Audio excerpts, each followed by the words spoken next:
தூத்துக்குடி மாவட்டம் சேவையாரமடத்துலேருந்து வந்துக்கிறோம். சேவையாரமடத்தில் மிகப்பெரிய ஒரு அக்கப்போர் நடக்குது. அக்கப்போர் அப்படின்னா பொதுமக்களுக்கு பாதகமான எல்லா செயலும் செய்கிறதுக்கும் 4-5 பேர் இருக்காங்க.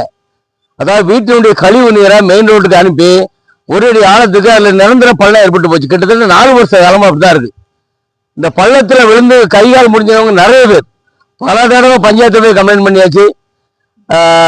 பல தடவை இந்த பஞ்சாயத்து அந்த கிளர்க்கு அந்த தலைவர்கிட்ட கம்ப்ளைண்ட் பண்ணி எந்த ஒரு நடவடிக்கை எடுக்கல. இப்போ வந்து கலெக்டர்கிட்ட மனு கொடுக்க வந்துருக்கிறோம். காவல்துறையிட்டையும் கம்ப்ளைண்ட் பண்ணோம். இப்போ மனு கொடுக்க வந்திருக்கோம். கலெக்டர்கிட்ட மனு கொடுத்தாச்சு. இதுக்கு உண்டான நடவடிக்கை சீக்கிரம் எடுக்கணும். அப்படி இல்லாம என்ன பண்றாங்க அப்படின்னா வீட்டுக்கு முன்னாடி ஒரு 10க்கு 10 சைஸுக்கு விறகு போட்டு வச்சிருக்காங்க. போக்குவரத்துக்கு பெரிய இடையூறா இருக்கு அந்த இடத்துல.